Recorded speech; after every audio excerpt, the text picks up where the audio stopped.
hearts race. And the crowd goes wild. All across the nation, the Dirt Track Warriors duke it out for what matters the most. The trophy and the glory. This is Gas and Glory, presented by R&R Enterprises. Hey everybody, and welcome back to Gas and Glory, the place where we talk about what matters the most, the trophy and the glory. It's Kyle Luters and Neil Quick coming to you direct from the studios here at R&R Enterprises. And Neil, what a phenomenal weekend for Team R&R. We've got winners here on our sheet that come from all over in different classes. It was just spectacular the entire weekend. It actually even started before the weekend got rolling. Yeah, Wednesday night up there at Jacksonville, Christopher Bell put a whooping on the World of Outlaw regulars, getting his first win up there, and great place for it. Small bull ring type track, and really kind of cool seeing that Jacksonville got a chance to have the World of Outlaws up there. A smaller track, but they packed the joint. The car count was phenomenal with the World of Outlaws up there. And, you know, we were talking about this when we came in on Monday morning. We were checking out some of the video. First off, Christopher Bell was riding the concrete. He wasn't really on the track in the corners. He was riding the concrete. These guys, I think they literally were riding the walls going through the corners there. Well, I think during the feature. Yeah, definitely. They were bouncing off that concrete wall, putting that right rear up there. And the other thing I'd seen out of the video up there, it looked like the lap traffic was a bear too. But this kid earned his first win up there and really did a good job. And look for more wins coming, especially in the wing sprint car stuff for Christopher Bell. You know, he ran up there with a team that didn't have the funding or the resources that some of your larger traveling teams do. And he went out there and he put a whooping on him and he beat him, and that is spectacular. That's what we love to see. And we're actually going to have Christopher on the show. I got the chance to talk to him a little bit earlier this week. We'll play that back coming up here in just a little bit. But, you know, the excitement in his voice, he's saying this is a dream come true. This is awesome. I'm getting to be a racer. I get paid to go race cars. He's on cloud nine about all this stuff. Well, I think with the future coming, I think you can be excited that he's no. The future is not coming. It is here. Well, in his case, I think he doesn't have to be worried about not being paid to be a race car driver. I think he's got a long future there. I think he's got that covered. Yeah. I think he's got it covered. Christopher Bell will be joining us here in a little bit on Gas and Glory. Wing sprint car driver, midget driver. I bet you if we put him in a lawnmower. I'm sure he'd take it to victory lane. Snowmobile. I could get the lawn done less time than I ever thought I could. We may need to get like into two guys' garage here and start coming up with something for you to cut your yard with. That actually could be a lot of fun. We digress and we go back to our winners from this past weekend. Christopher Bell's teammate on the midget side of things over at the Toyota Racing Development Team with Keith Coons, Rico Abreu. Now here's a guy that had some problems in the feature. Actually stopped on the front stretch, had to go all the way to the end of the field, and he races his way all the way back up to third after setting quick time for the night. What an impressive performance by him as Christopher Bell won at Belclaire Speedway to pick up 2 wins in about 4 days. That's impressive for Rico. I mean, to come from the back at Belclaire, a great midget track, but he had to earn it to get back up there to the top 3. And they were running right up against the wall there at Bell Vegas as well, too. That's what they call the place, Bell Vegas. How could you not want to go to a track named Bell Vegas? Cool place, and been around for a long time, and Donnie Hayner and them guys do a great job over there. That's Belclaire Speedway. That's where Christopher Bell, Rico Abreu were Saturday night. Taking a look at a few other results. Saturday night, the Wild Child in Pennsylvania, Jack Hodenshield, the number 9 W Destiny Motorsports machine, picks up a UNOH All-Star Circuit of Champions win. And Neil, I'll pose this question to you as well. That number 9 W car, they've had a little bit of trouble getting on the same page. But with this win, does that help get the momentum flowing before we get into the month of June and that Ohio Sprint Speed Week, which is going to be huge? I think that it's a good step in the right direction for them. Kind of like what you're saying. I've seen them. They've kind of started out a little bit hot and cold here, and this is definitely the right step. I look for them to really progress, and as going into Ohio Speed Weeks, and definitely with the bigger races coming at Eldora, you can't count Jack out. No. Watching Jack Hodenshield at Eldora is a treat worthy of the price of admission each and every time. And Roger Slack and his staff at Eldora Speedway will sell you the entire seat, but you only need the edge. I had to get that cliche in there. We move on. Kenny Wallace and his Jegs modified. You're shaking your head, aren't you? Yeah, I am. All those classes have paid off. You know, I'm telling you, whenever you do a racing radio commercial, they always tell you, we'll sell you the whole seat, but you'll only need the edge. I think I've heard that somewhere before. Well, what did I just tell you? I know. There we go. Moving right along, ladies and gentlemen. We jump out of open wheel racing back into something with some fenders. Our good friend Kenny Wallace took his Jegs modified. Well, rear fenders at least. I mean, hey, okay, it's a hybrid. okay, it's a modified. It's not a hybrid. I'm working our way through here. It's a hybrid, and then we're going to go into late models. Okay, keep on going. So we went from no fenders to half fenders to full fenders. Well, I know how you like fenders, street stock legend Kyle Lueders. Hey, I am. All right, The keep street going. stock legend. I like to, rub a little what's left of the paint, the spray paint on our cars. This is a 30-minute show, right? Kenny Wallace wins in the Jegs Modified over in Quincy, Illinois. Herm's on fire this year, man. He's got that number 36 machine in victory lane, left, right, upside down, and he's having a ball. Yeah, he started out the year on his lid down there in Florida. And Yeah, he was on his roof, wasn't he? Yeah, he was on his lid, but I think since then he's got the wheels down to the ground and going to the front. But him and Billy Smith and the crew over there, Don and all them guys, they definitely got that thing going in the right direction. And from being at the races on the weekend, them guys are excited to go racing every weekend. Oh, you ain't joking there, and of course you can keep up with Kenny and all of his team's exploits. A great behind-the-scenes look if you follow him on Twitter at Kenny Wallace. You can also follow us on Twitter at Gas and Glory. We spell out the word and, A-N-D, so you can check us out on there. And we're on YouTube right now, so you'll be able to get to see some cool images throughout the show. That's pretty awesome as well. And we want to thank all of the folks that listened last week, because normally we'd had our numbers and we were pretty happy with them. But, I mean, the first show last week on YouTube, Neil, Pushed it over jumped the through top. the roof. Yeah. So thank you to all the folks that are listening, that continue to listen. We appreciate you guys very much, and give us your feedback. Yeah, we'd love to hear some more feedback. Shoot, everybody, Neil wants to hear how great he is and how good his hair looks. So just be sure to send that feedback. We've got a Twitter account. You can find us. My hair? Yes. We're not going to go any further than that. Or lack of? On that note, coming up, I had the chance to talk with Christopher Bell this week, and it's a great interview. I'd like you guys to take a listen right now and really hit on a lot of topics, and maybe even had a curveball question there at the end that you're going to enjoy. And at this time, we'd like to welcome in Christopher Bell to Gas and Glory. Christopher, what's going on, my friend? Hey, man. Thanks for having me on. Well, certainly. We appreciate you taking the time to talk to us. You're a very busy guy here lately. You pick up a World of Outlaws STP Sprint Car Series win on Wednesday night, and then you go to Bell Vegas in a Keith Coons midget, and you win there again. But it seems like you're winning in anything you get in. Congratulations. Yeah, thank you. It's definitely been a heck of a week last week, and I look forward to the rest of the year. I'm just really thankful to be with the group of guys that I'm with right now. It's you can't win races without every piece of the puzzle, and thankfully I found a nice wing team and a nice midget team that does have all the pieces. So I'm really thankful to be where I'm at. Well, you're certainly standing on the gas anyways. And Christopher, let's go back and let's talk about that first World of Outlaws win. It was at Jacksonville Speedway.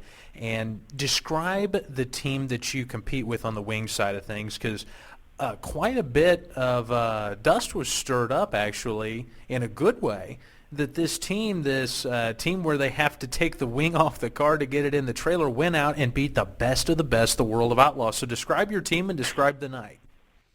Yeah, I mean, our team, I drive for Brad and Steve Fox, the Fox brothers. They own the Foxco racing engines, obviously, and they're actually pretty well known around Indiana for non-wing racing. They're one of the most winningest non-wing teams in the history of Indiana racing, and last year they decided to go wing racing a little bit, and I think they ran a total of maybe 15 shows last year, and then on top of that, 5 more shows this year. So they're still really new to the wing stuff, and they're still learning, but we hit it pretty good there at Jacksonville, and we had our car nice, and we were able to pick up the win. But it really says something that you don't need all the bells and whistles to go fast. As long as you got a good motor, a good car, and a good crew chief, and then you'll be all right. So just hats off to all of my guys that work on the car, and Brad and Steve and Tim Braden. They all do an excellent job getting the car ready, preparing it, and makes my job easy. The guy behind the wheel is a very big component of that as well, too. You're holding off the likes of Donnie Schatz and all these other guys that have had tremendous success out on the World of Outlaws circuit. And, at least according to my record book, record books anyway, you and Kevin Swindell, the only two guys to be able to win a World of Outlaws Sprint Car Series race in your teenage years. Kevin was 17, you were 19. What does that mean to you, Christopher, to have your name now in the record books with Steve Kinzer, Sammy Swindell, Doug Wolfgang, all of those giants of the dirt track racing world? Yeah, it's definitely it's pretty cool because I looked up to the World of Outlaw guys as whenever I was a kid, and I remember growing up running my micro sprints there in Oklahoma. It was kind of always my dream to race with the World of Outlaws. So every time you roll into the pits with a World of Outlaw race, I'm just thankful to be there and let alone be able to compete with them and race side by side with them and actually beat them. It's definitely a dream come true and something special. And we hope you get the chance to do it more and more this year, as it was a very exciting show at Jacksonville. But now we shift gears a little bit, and I guess we could say that it's your day job. You run a great deal of the USAC events throughout the entire season, and you've always been very, very successful in a Keith Kunz midget. And describe your relationship with Keith. He's like the godfather of midget racing, and you have been very successful along with Rico Abreu and Kyle Larson in those cars. So describe that relationship that you have with him and that team and what makes it so successful.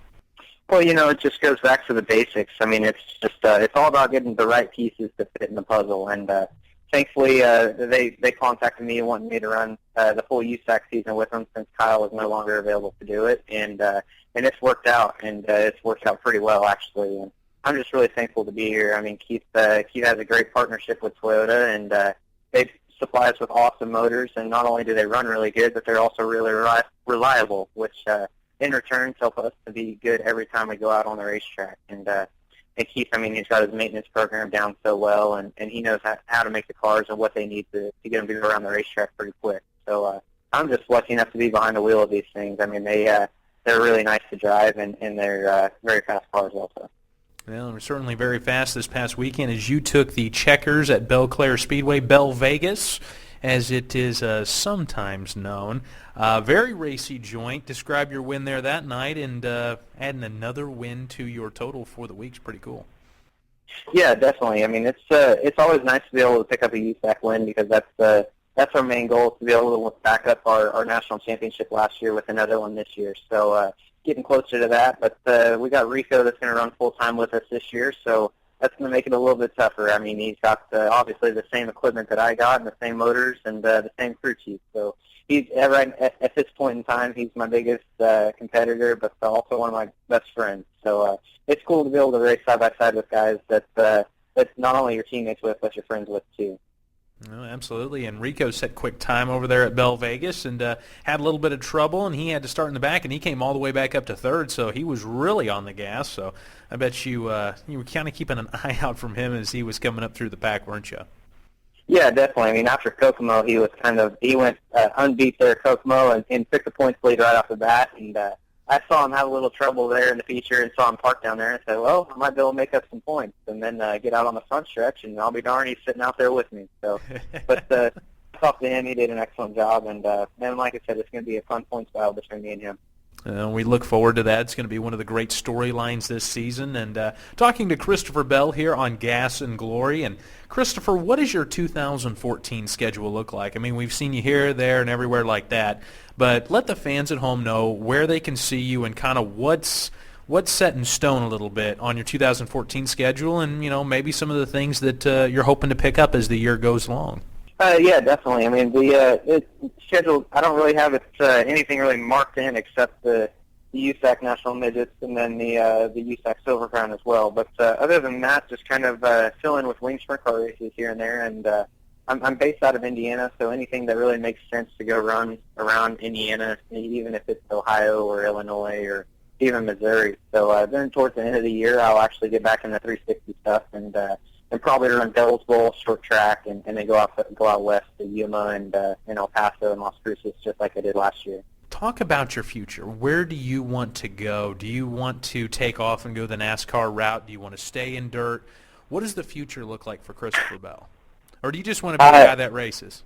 That's I guess that's the best answer. Just want to be a racer. I mean, it doesn't really matter to me. I enjoy racing and whatever that may be. If I happen to stay in sprint cars or midgets, then that's perfectly fine with me because I'm living my dream right now. But if I get the opportunity to try the stock car stuff, then I'd love to, or even IndyCar, I'd love to give that a shot. But just race. I know whatever I'll be in, I'm going to be racing. And before we let you get on out of here, Christopher, we have to pick a little bit of fun at you. We do everybody that comes on the show, so don't be nervous. But if you want to be scared a little bit, we totally understand. This past December at the Performance Racing Industry Trade Show in Indianapolis, we came across you and Keith Kunz walking through talking to everybody. And about 10 minutes later, Jason Myers comes walking by, and Neil Quick, Ryan Ruff, all the representatives from R&R Enterprises, we did a double take because it looked like you guys were the same person. We had like, whoa, did Christopher just come back? Is that Jason? Who was that? Who are we talking to? So my question to you is, maybe not identical twins, but do you think you and Jason Myers could pass as brothers? I want to go with that one. Do you guys think that you're close enough in looks that you could pass as brothers? That's funny you say that. It's just kind of been a deal where I've been told all along that I'd look like Jason Myers, and ever since I got into my teenage years, I've had that look-alike factor, I guess, where everyone says, "Holy smokes, you look just like Jason Myers." But Jason's been a guy that I really looked up to, and if I could race half as good as he is, then I'd definitely be accomplished by that. Well, certainly a very accomplished racer and businessman and practical joker. Yeah, he's really good at the practical jokes, and we have the images up there on the screen right now for the folks. If they want to take a look, let us know on Twitter, @GasandGlory, what you think. Christopher Bell and Jason Myers, brothers, possibly? Could be. But that's all the time that we have here today with Christopher. We appreciate you stopping by, bud. Thank you very much, and good luck with all the stuff you have coming up. It sounds like you're going to be a busy guy this summer. Yeah, thank you very much for having me on the show.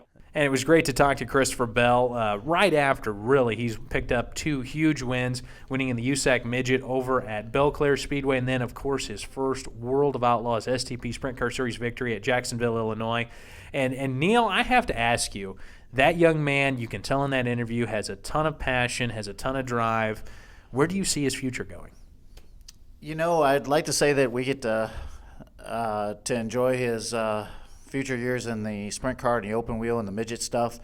I think we'll get to watch him, and he's going to progress very quickly here. And I think that he's going to go to the top 2 tiers direction, whether he's going to go open wheel and stay with coming through the sprint cars and go in the open wheel side, go into IndyCar or that type of deal. I honestly think that he's destined for the fender action and doing some stock car racing there. Well, and how cool would that be, you know, especially now that we're in the month of May, to see a driver from Norman, Oklahoma, heart of America, leading the Indy 500. Oh, that'd be really cool. A throwback to the history of that race.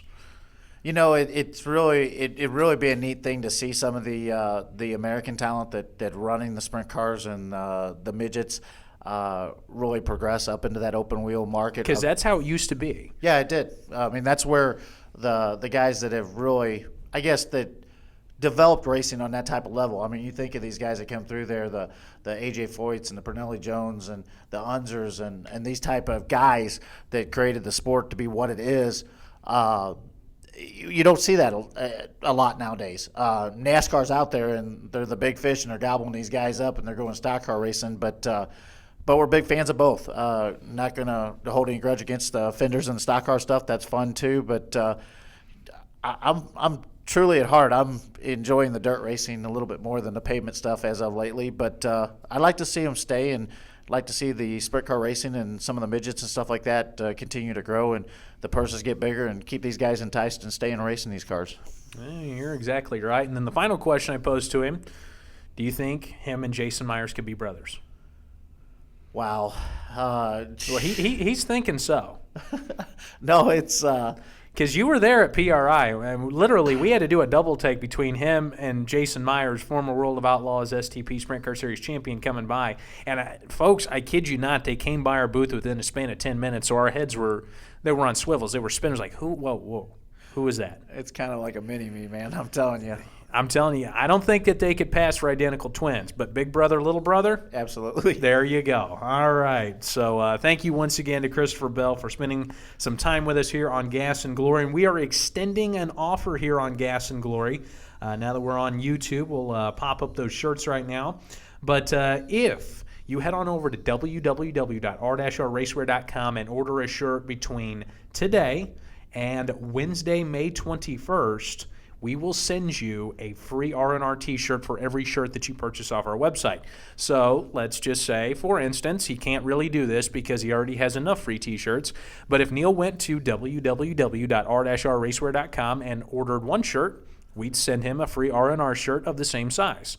If he ordered 6 racing t-shirts, we would send him 6 free R&R t-shirts. If he ordered 200 t-shirts, I think at that point we'd have to give you a tour of the building. Can I get your credit card there, Kyle? I already have enough t-shirts, man. Oh, okay. Well, I think all of us probably here at R&R do, but you could I was always just saying, if you ordered 200, could you imagine 200 t-shirts? You'd have to That's rock star status. closet of. You'd have to have a huge 10 by 10. No, walk-in it's closet. not even a closet at that point. It's more like a storage shed with racks up and down, up and down. Okay, we're getting off topic again here. That happens an awful lot when you get two guys with ADD and microphones for some reason, anyways. But looking forward to what's coming up this weekend. The World of Outlaws STP Sprint Car Series really gets hot and heavy. They head to Lincoln Speedway, Williams Grove Speedway, Orange County Fair Speedway up in New York. Those first 2 tracks were in Pennsylvania, Orange County Fair Speedway up in New York, and then New Egypt. It's up there in the Northeast as well, too. And, Neil, that's really, I mean, those guys are racing back to back to back. They're really starting to get hot and heavy into their schedule. Who do you think is going to emerge out of Pennsylvania, New York, that upper Northeast area as the points leader? Right now, Joey Saldana has it by 13 points over Paul McMahon.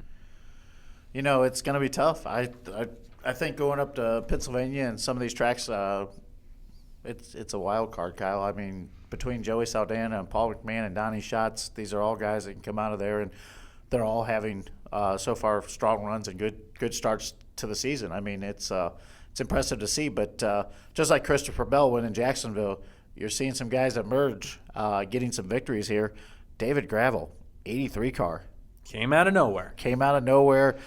Took an opportunity, and really turned it into something big, and really kind of impressed to see where he goes in the next couple of weeks, and if he continues the strong or the hot streak that he has been going through here. I mean, it's kind of impressive. Well, you're absolutely right. And you brought up someone that I have to give a bit of an apology to. We forgot to mention him earlier as a race winner, but Paul McMahon.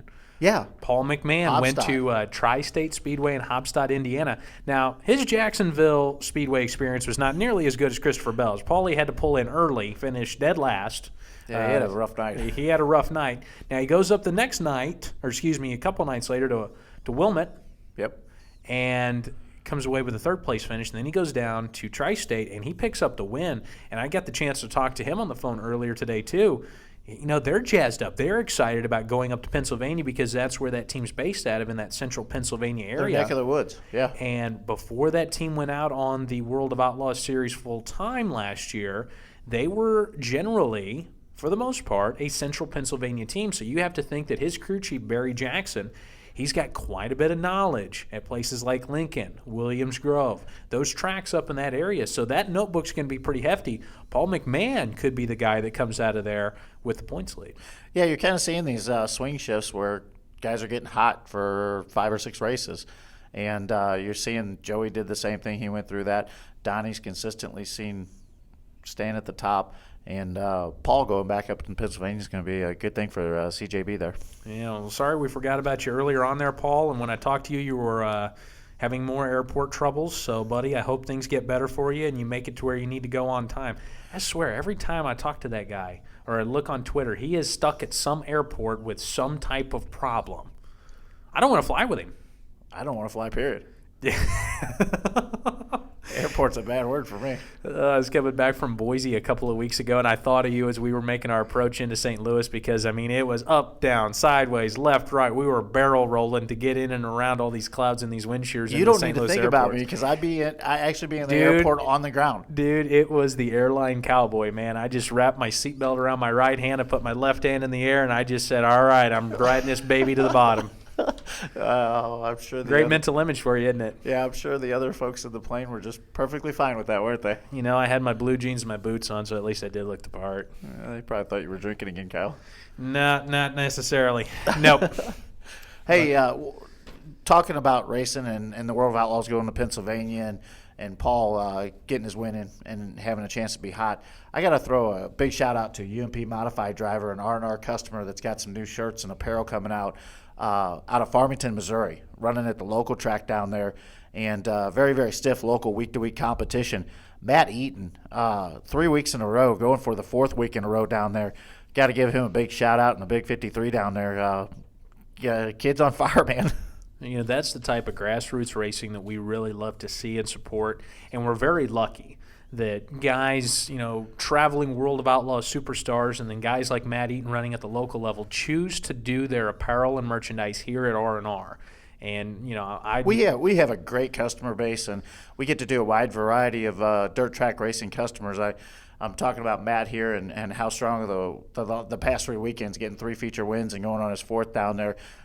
It's impressive to do, and we're very fortunate as R&R being in St. Louis, being right in the middle of the hotbed of Midwest dirt track racing, late model, sprint cars, modifieds, all that stuff. Even street stocks. Yes, even street stocks. Thank you for tossing that in there. But I'm looking at you because we were talking earlier today. You know, St. Louis, we have the St. Louis Cardinals here. You're mentioning baseball heaven, but this really is like racing heaven because we can get to Knoxville, we can get to Eldora, we can get to all of these great tracks. For crying out loud, we've got one of the best dirt tracks in the world at Federated Auto Parts Raceway at I-55 just down the road here. I mean, it's awesome. It's great for the teams when they come through here, if they're coming through on 70, 55, 64. All of the major interstates run through St. Louis, so we get the chance to really help out and see our customers on a fairly regular basis, and that's just awesome. Well, it is. It's very, very a good thing for us. Just like us saying that we live in baseball heaven and we're 30 minutes. I still think baseball heaven's up in Iowa. Yeah, I don't think so, Kyle. Field of Dreams, baby. And now it's time for one of my favorite segments here on the show. Folks, it is time for Squeal or No Squeal. Each and every week, we pose 3 racing-related questions to Neil Quick over there, and he uses his vast array of knowledge and tools and information sources to give us his best answer, which comes in the form of an opinion. Squeal if he agrees, no squeal if he doesn't. Neil, are you ready? Let's go, buddy. All righty. Question number 1 in Squeal or No Squeal. Christopher Bell can win in anything, anytime, anywhere. As long as it's got 4 wheels, Kyle. Kid can win. So you're going squeal on that one? Squeal on that one. Okay, there you go. So squeal on question number 1. Question number 2. This one's going to be tricky for you. Are you ready? Yeah. All right. Lincoln Speedway is tougher to win at as a World of Outlaws Series regular than Williams Grove Speedway. Now, bear in mind that the past 2 years that they've run at Lincoln, Danny Dietrich has been the winner. No Outlaw has won at Lincoln in a while. Well, you kind of threw a curveball because I'm reading that question. It says Lincoln Speedway is tougher to win at than Williams Grove Speedway, but you said for a World of Outlaw regular. There you go. I'm asking you that question now because I think I'm going to go squeal if you're going to throw it that way. It is tough for the World of Outlaws to go in Lincoln Speedway with the Pennsylvania drivers and that how strong they are, the Grove or Lincoln. But, yeah, I'll go squeal on that. I'll squeal on Lincoln there. Squeal on Lincoln. Yep. That sounds like the title of a movie that got rejected. All right, now it's time for the 3rd and final question. Hold on. I got to stop you here. Hold on. Well, hold on. These 3 questions are supposed to be racing-related questions, Kyle. Number 3 is not racing related. Well, I think you can make the parable that it is. The only reason this question is being asked on this show is because my baseball team is struggling compared to your Colorado Rockies. All right, hold on. Let me set up the question here. The 3rd question is it time to give up on the 2014 St. Louis Cardinals season? Now, the Cardinals currently, the record is not so hot. And when we went to the game earlier this week, they dropped one to the Cubbies, the Chicago Cubs, 17-5. So I'm just asking, squeal or no squeal, if it's time to throw in the towel on the season. No squeal. Oh, look, I love it. He's got faith in his team. That's awesome. These guys will be in it in the end. We'll put a side bet on that, but I'll actually put a wager on that. They'll be there in the end, and if they are, I get to do a show where I pose 3 questions to the street stock legend, Kyle Luters. I definitely think that we can do that. I'm up for that. Okay, we can go there. I really am. Now, before we get on out of here, there is just one more thing I wanted to tell you anyways. Yes. You and our other salesman, Ryan, didn't get the chance to get there as early as Phil, the owner, and I did. Yes. So we got the chance to watch the opening pitches. Yes. Okay. Well, now, I noticed later on that you were complaining about the Cardinals pitching. Yeah. Well, I've got good news for you. What's up? Miss Missouri's got a wicked changeup that she put on display during the opening ceremonies. I think you all need to go out and sign her right away. I didn't get to see her opening pitch at open ceremonies, but I did get to see some of the pics this morning from the game, and I don't know if I'd be going and looking at her pitching at all. Oh, my God. All right, ladies and gentlemen, on that note, we're going to have to get on out of here. We want to thank you guys for tuning in to Gas and Glory. And please remember, you can pick up a ton of apparel and merchandise from some of your favorite drivers over at www.r-raceware.com, the web's largest store for dirt track racing merchandise. On behalf of everyone here at R&R Enterprises, he's Neil Quick and I'm Kyle Luters. We'll see you next week. You've been listening to Gas and Glory, presented by R&R Enterprises. All rights reserved. Please visit the web's largest sprint car store today at www.r-raceware.com. The views and opinions expressed in the show are the host and guest alone and do not directly reflect those of R&R Enterprises.